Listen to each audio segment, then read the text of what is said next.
Hello once again, all you Gamepad fanatics, and welcome back to another episode of ElChizzoReviews. Today is another Gamepad review, and we're going to be looking at GameStop's take on a PS3 controller. At least I think it's made by GameStop. That's what the sticker on the back said before I peeled it off. Maybe I should have peeled it off just to make sure. It's kind of worrying. Now, before we get started on reviewing this thing, I want to reiterate the 5-point system I use for these kinds of reviews. There is going to be 5 points for functionality, 5 points for comfort in the hand, and 5 points for aesthetic appeal. Now, we've got that out of the way.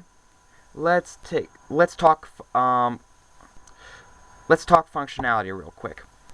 This was obviously made as a PS3 controller. Although I have tried it on the PS3, it sucks with FPSs, which is mainly the big console market right now. It works decently on simple games for PC, you know, the ones that allow you to map your own controls.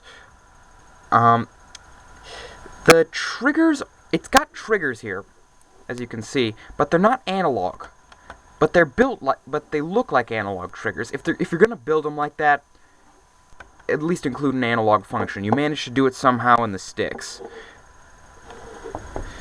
and that's really kind of annoying. I mean, you know, you'd think that something like this, especially if they're gonna put it in a case that is very obviously based off of the Xbox 360 controller case, you'd think they would make it.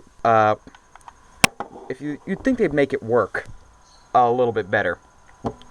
Otherwise, people kind of feel like they got their hopes up and got ripped off. There is no rumble function. Again, we've got a case of hollow handle, but it feels a lot worse in this one as we kind of segue into comfort. But first, I'm going to give this 3 points for functionality. It barely skates by as an average cheap gamepad. Comfort, it fits the hand well, like I said. The grips molded into the sides are made of a slightly... Well, they're not molded in, they're fixed in. As you can see, they're made of a glossier plastic than the rest of the controller. They kind of work. They kind of keep your hands from slipping too well if you were to get a little bit sweaty. But, like I said, without any substantial rumble function in the gamepad, it feels worryingly light. Like, if I squeeze it too hard, then it'll break. And as I've mentioned in my previous video, I get kind of white-knuckled with my controllers. The sticks are another thing.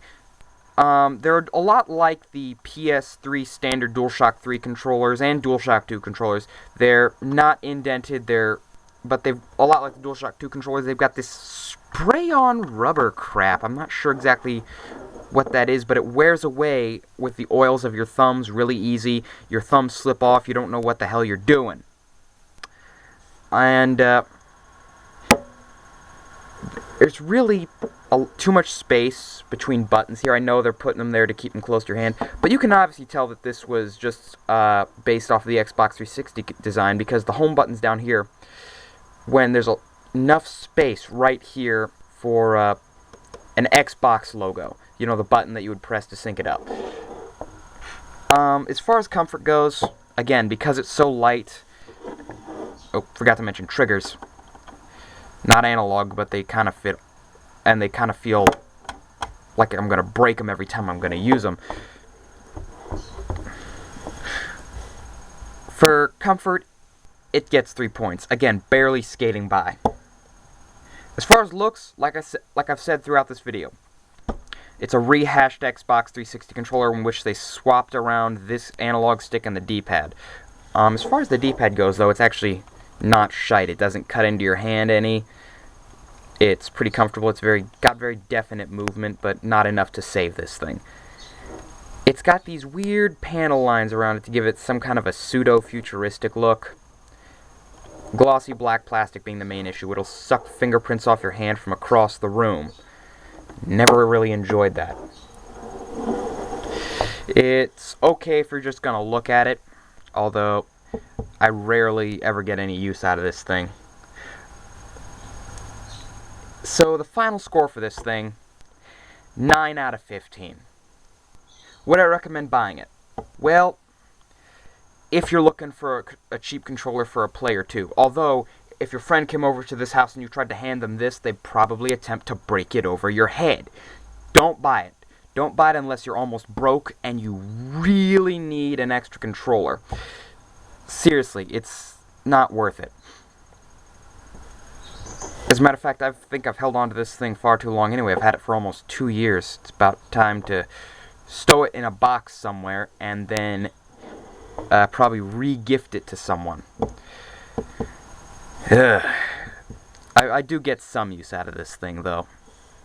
But only with, like, ironically, only with 2D games, 2D side-scrollers.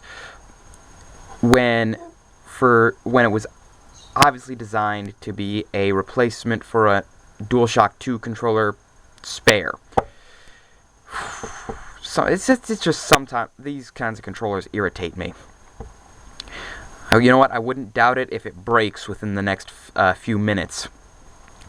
As a matter of fact, I wouldn't doubt it if it breaks within the next minute before this video ends. Anyway, I'm done ranting. Thank you so much for watching. This is ElChizzoReviews, and don't buy this controller!